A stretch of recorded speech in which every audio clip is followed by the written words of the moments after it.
Welcome to the Intentional Creator Podcast, where we explore what it takes to truly thrive as a creator making a positive impact in the world.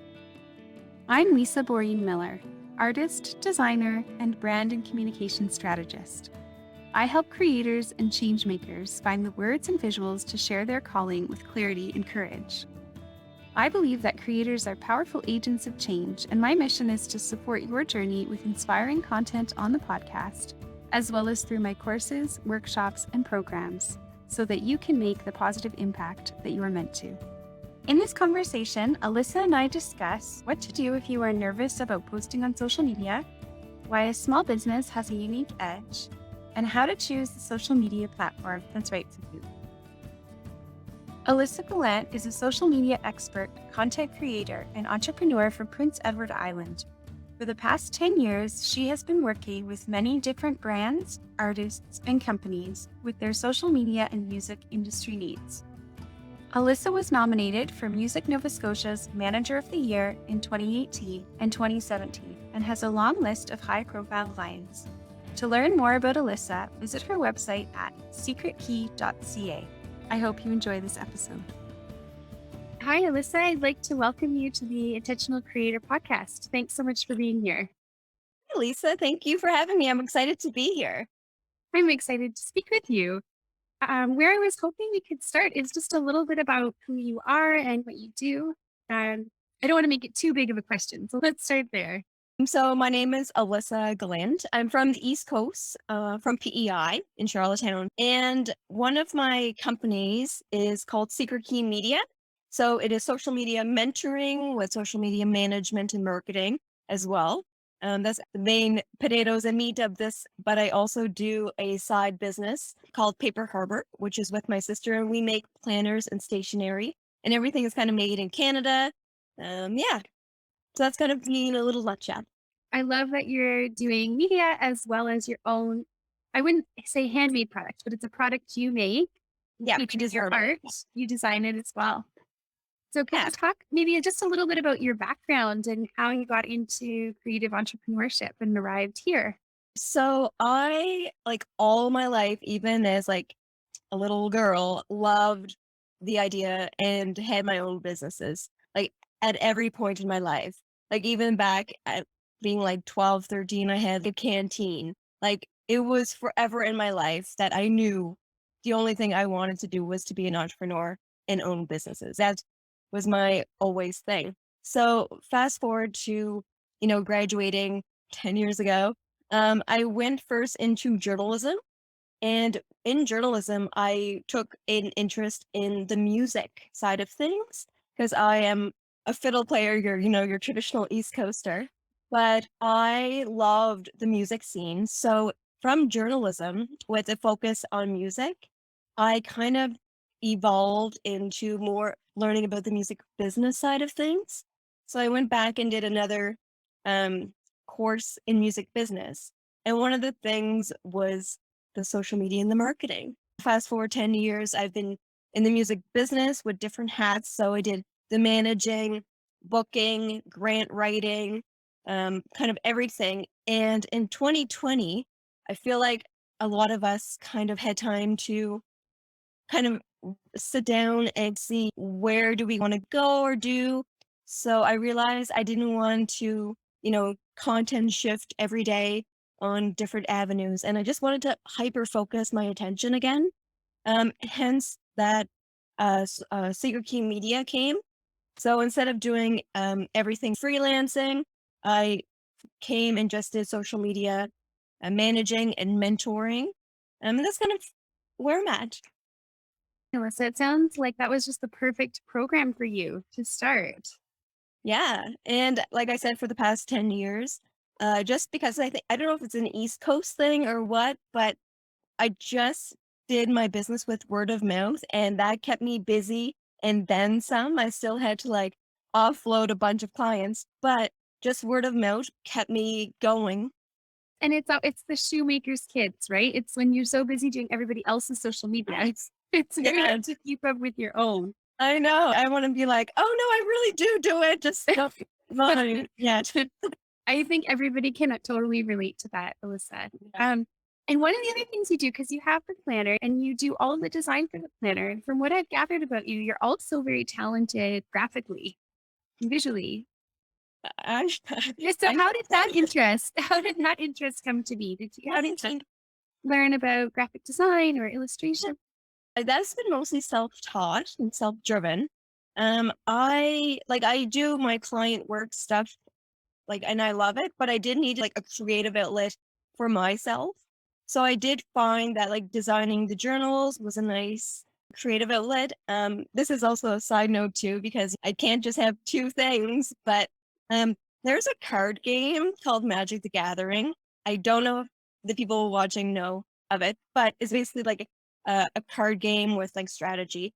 Anywho, I have my own online persona around that card game. And with that, I make my own TikToks and Twitch streaming, Instagram, and all that stuff. And that persona is Soul Ring MTG, so SOLRING MTG. So I find with that outlet and the design, that is kind of what brings me, my creative joy. Oh, that's so interesting. I've seen it. I've seen it on your secret key site because you use it as an example, right?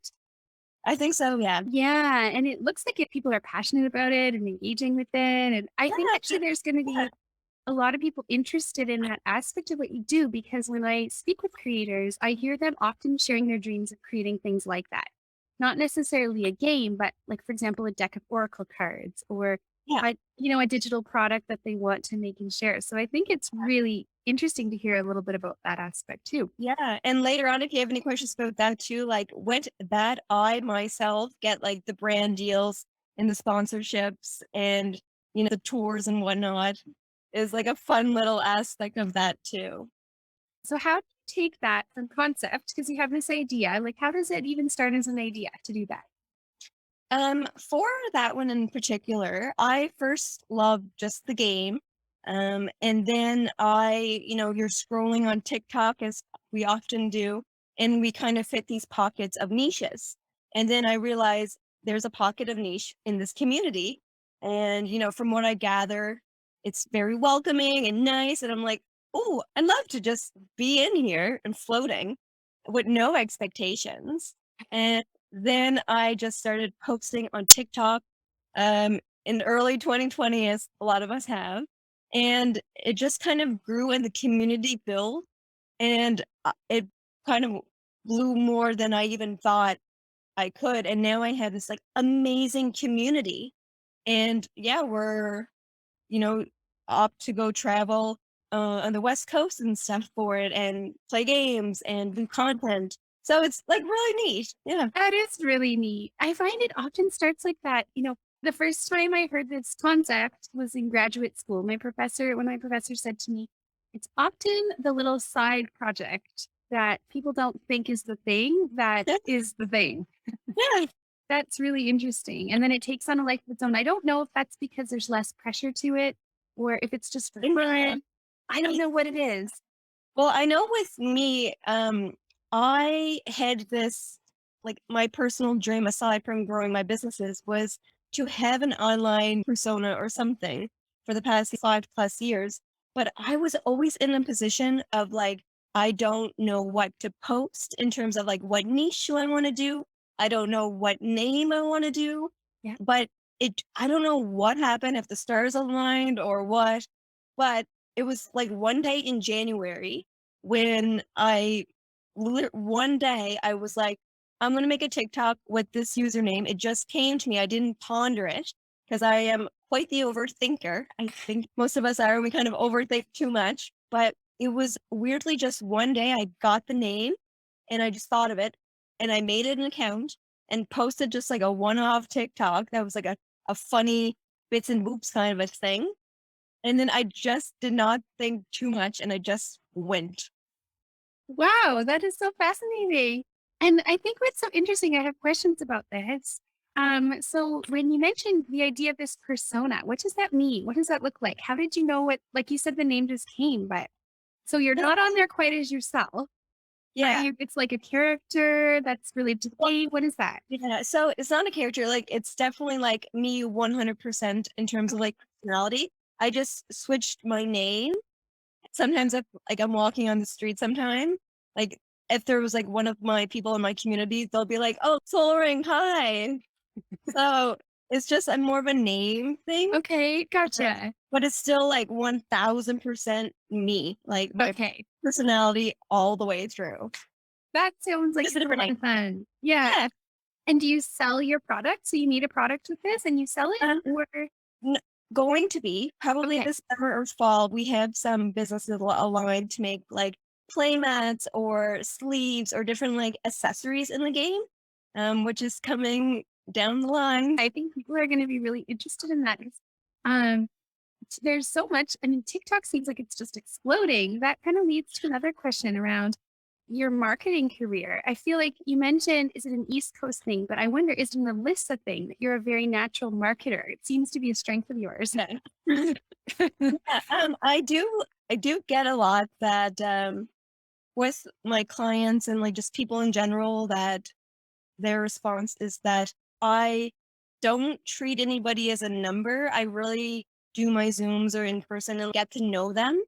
And I find what kind of sets me apart is that I truly care about the clients and whoever I'm working with, and I do want to see them grow. So I think it's also that I'm an extremely passionate person and I do truly care about them. So with all of the clients, my first thing if we get together is I just learn where they're at right now and really to see where they want to be with their goals over the next year. And I do want to, like, chat and have a nice deep conversation about, is there any hurdles or is there anything stopping them from posting? And it's just that I listen to what they're saying.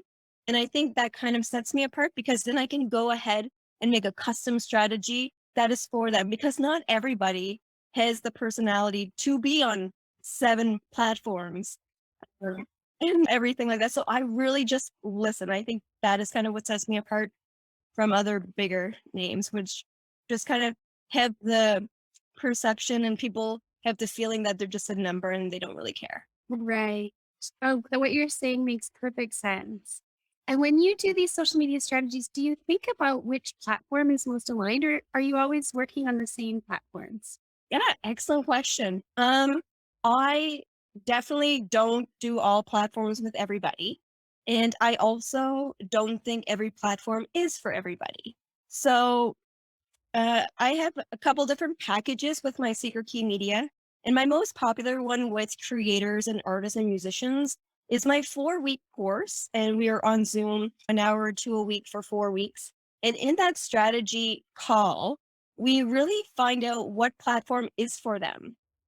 Granted, some clients, we are on 5, 6 platforms. Other ones, we're just on one, and that's okay because not every niche necessarily, or if you're a musician, not every genre of an audience is on every platform.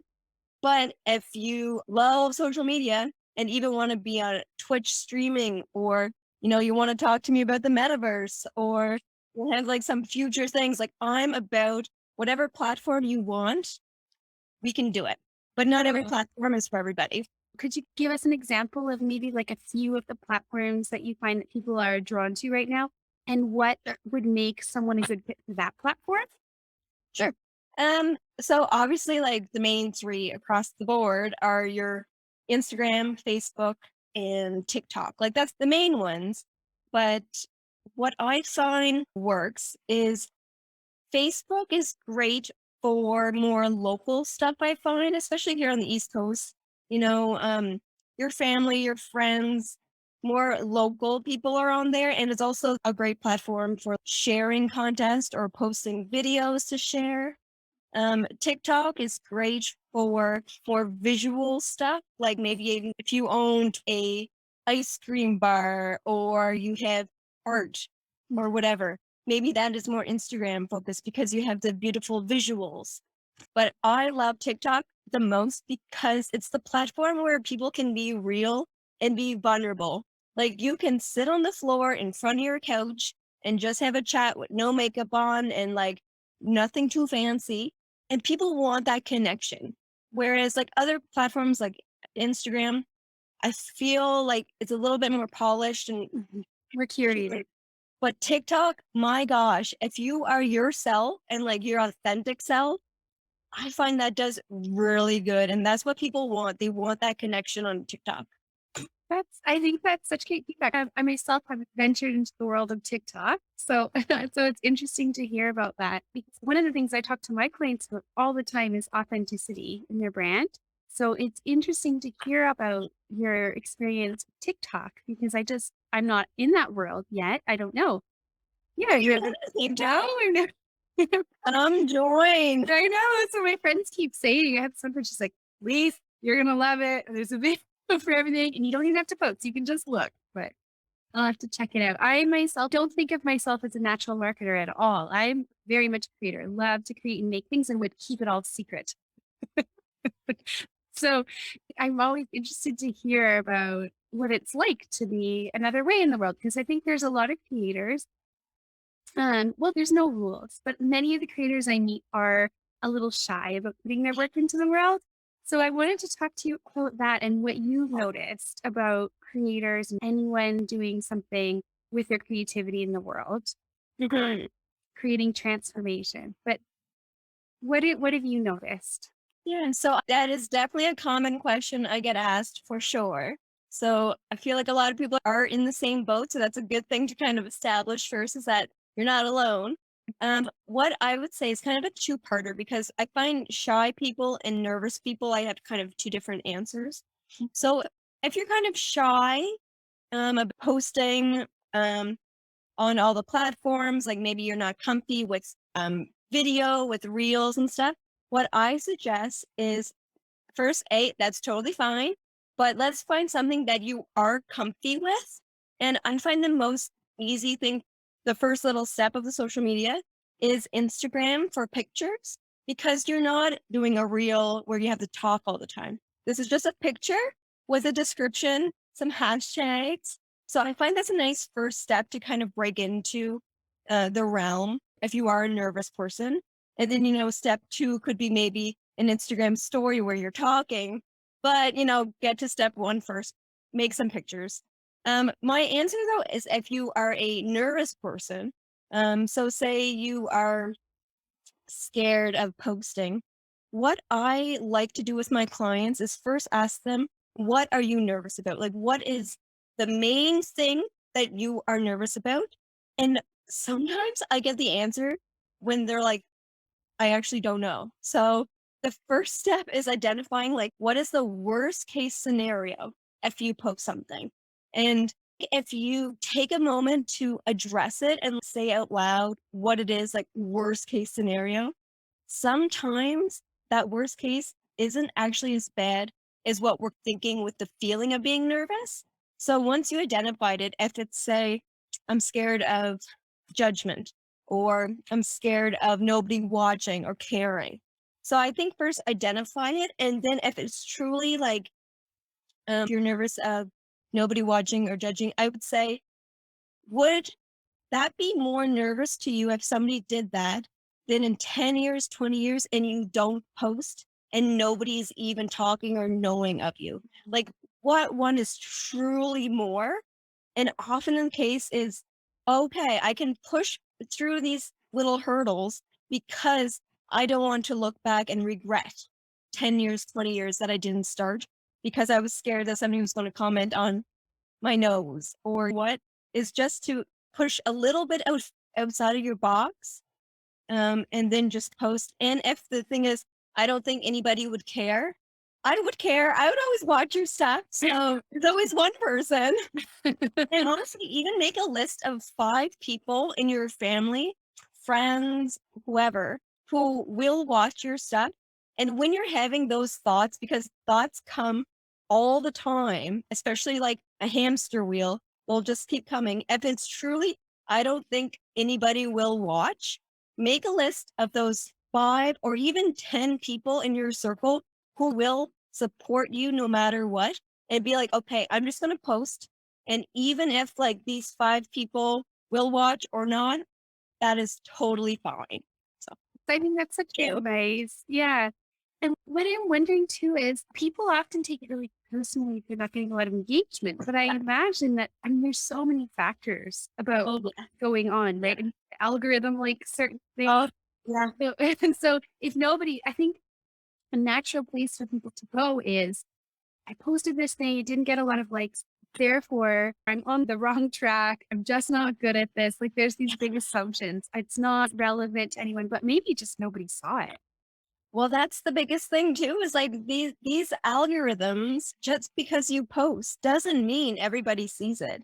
And I would just keep, even if it's totally fine if you get like no views on your first 20, 40 videos, what have you, just keep posting, because the more you post, at some point you will get the traction.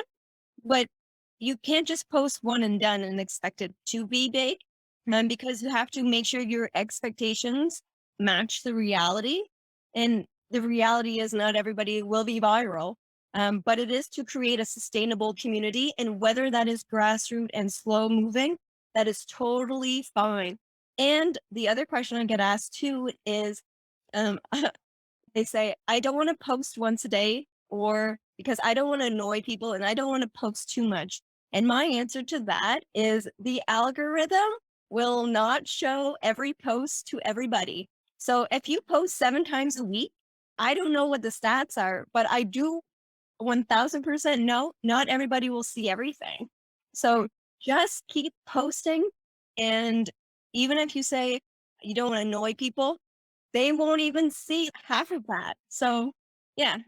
That's such good advice. I can see how that would be really reassuring for people to hear. Yeah. So, in terms of working with creators, I know that you said you're so passionate about musicians. Are there, you've also won some marketing awards. Is that for social media or other ways that you're marketing? What's that been like? So the noms were for more music business stuff. Okay. However, with my clients, like I do love music, but I do love other types of art. And like I said, my first and foremost is that I'm an entrepreneur and I love business. So because I do talk about a lot about musicians right now, there's a lot of clients who are musicians at the moment. And do you find that a lot of them, what can they kind of expect if they worked with you for a year? Like what changes in the course of that time? In terms of the management and marketing, a big thing people have told me is that they're kind of nervous or unsure about social media. And I definitely reassure them and make them feel comfy. And I have a fun thing we do. So, after the course that they're done with me, they are excited to post, when at the very beginning, they are very against it, but we turn it into a fun kind of a thing. So they're leaving excited to post or make stories, or make, some even surprise me with TikToks. And I love that. But What do you think you would say to somebody who's wanting to get started, but just hasn't found the courage yet? I know you talked about the nervous people and the shy people, but what about somebody who just is kind of like, will this work for me? Mhm.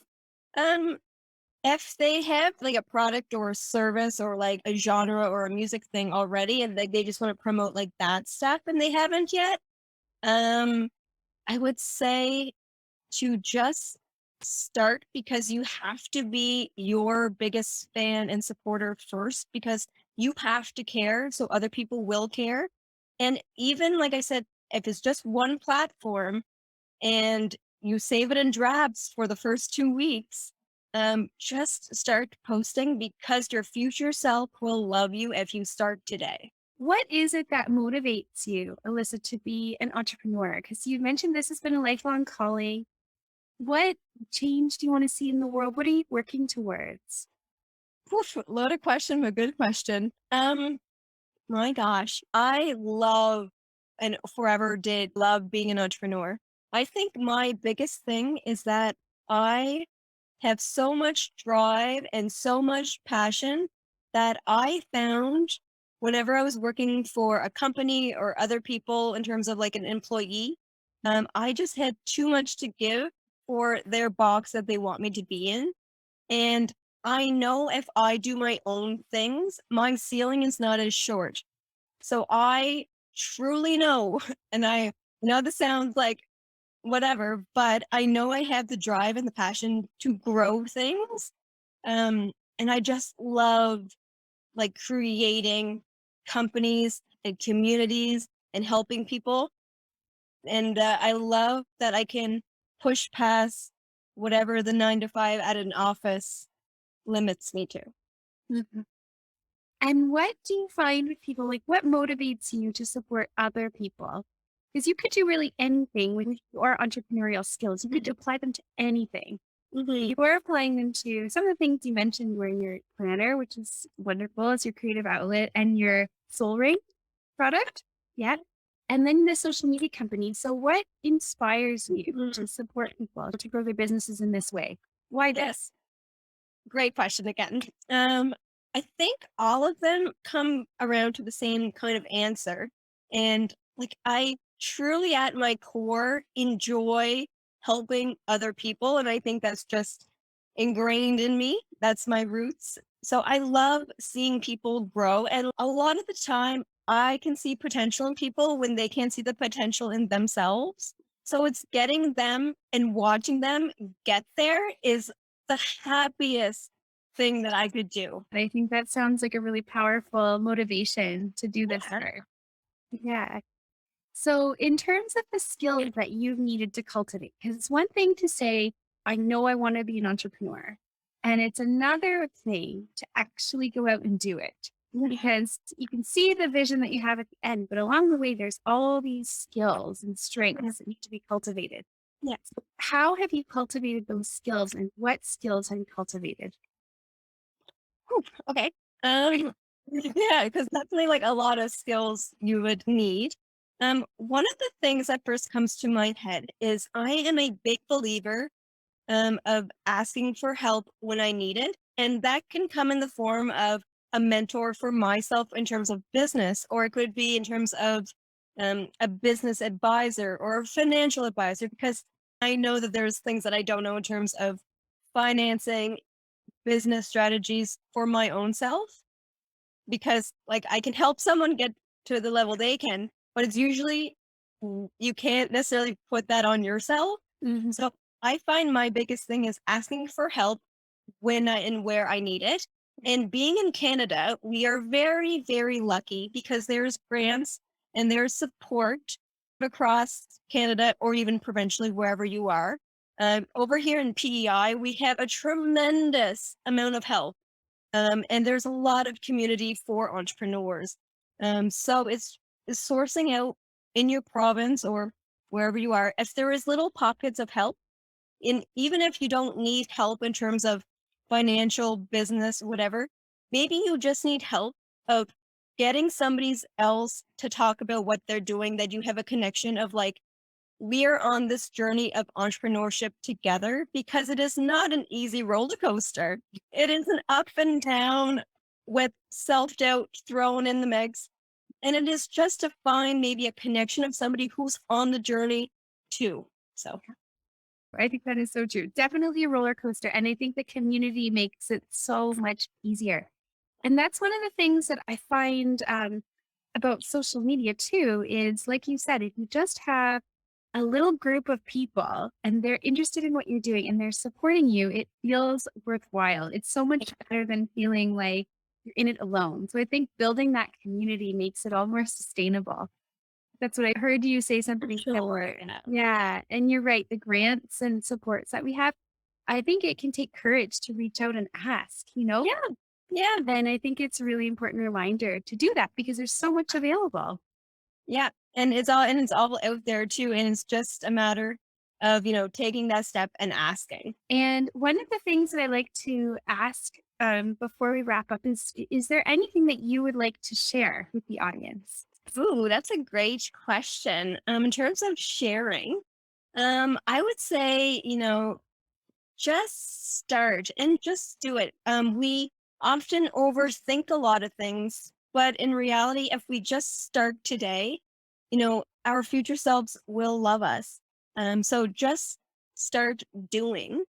And in terms of my Cigar Key Media stuff, and a little plug is if you are a creator or a business or looking for social media help, we have our website here somewhere.